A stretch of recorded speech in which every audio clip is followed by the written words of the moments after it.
Silicon एक अर्धचालक है जिसकी खोज एक स्वीडिश रसायन शास्त्री ने सिलिका फ्लास्क में निहित पोटेशियम चिप्स को गर्म करके और शेष सभी उत्पादों को ध्यानपूर्वक धोने के पश्चात की थी। आज की व्यावहारिक दुनिया में हम सिलिकॉन का उत्पादन करने के लिए रेत को कार्बन के साथ 2500 डिग्री सेल्सियस तक गर्म करते हैं। अब क्या आप सिलिकॉन के रासायनिक संगठन का अनुमान लगा सकते हैं?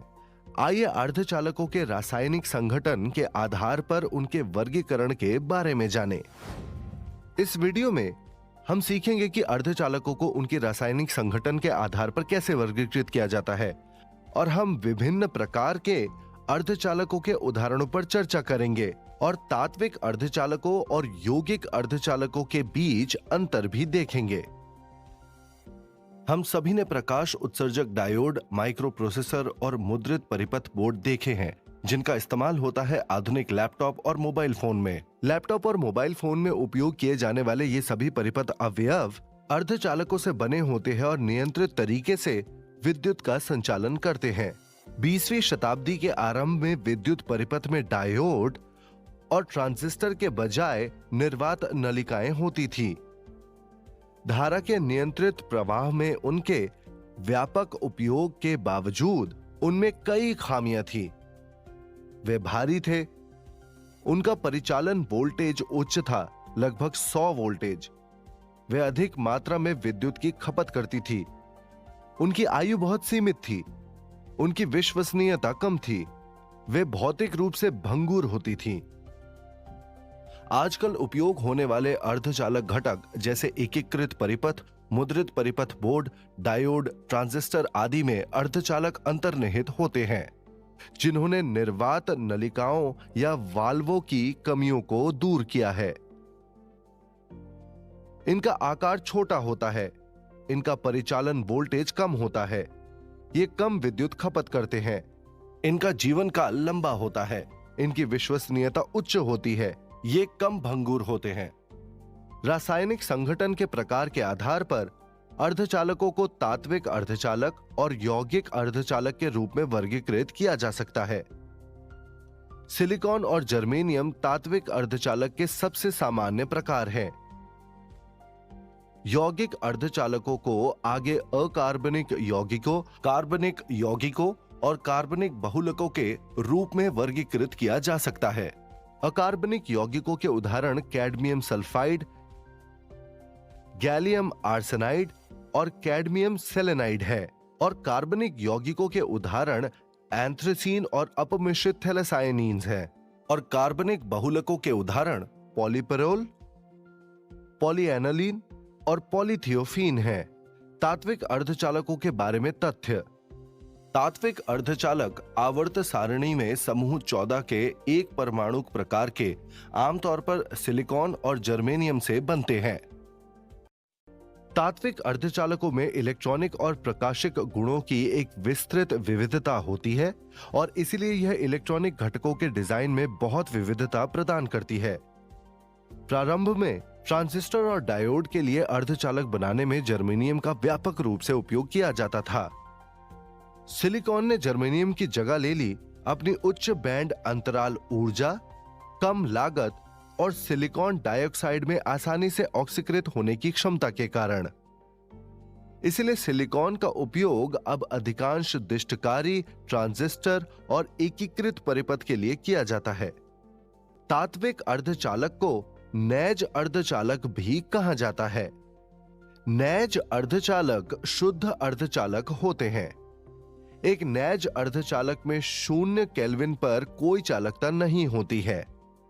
ये 300 केल्विन पर कुचालक होते हैं। एक नैज अर्धचालक की चालकता मुक्त इलेक्ट्रॉनों और होलों की गति के कारण होती है। इसलिए कुल विद्युत धारा I = IE + IH। अकार्बनिक यौगिक अर्धचालक समूह 14 के 2 तत्वों जैसे सिलिकॉन, जर्मेनियम के संयोजन से बनते हैं।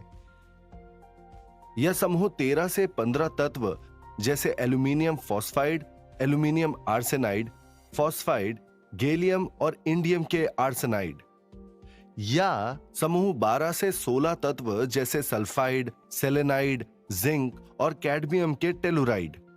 ये एल्यूमिनियम गैलियम आर्सेनाइड और गैलियम आर्सेनिक फॉस्फाइड जैसे 3 तत्वों से भी बने हो सकते हैं। ये इंडियम गैलियम आर्सेनिक फॉस्फाइड जैसे 4 तत्वों से भी बने हो सकते हैं। हमने पहले ही अध्ययन किया है कि सिलिकॉन और जर्मेनियम जैसे तात्विक अर्धचालकों का उपयोग दिष्टकारी, ट्रांजिस्टर और विकिरण संसूचक में किया जाता है। विभिन्न रंगीन एलईडी में गैलियम नाइट्राइड, गैलियम फॉस्फाइड और गैलियम आर्सेनाइड जैसे अकार्बनिक यौगिकों का उपयोग किया जाता है।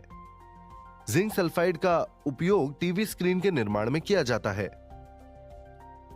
कार्बनिक यौगिक अर्धचालक कार्बन, हाइड्रोजन और ऑक्सीजन से बने अणु होते हैं।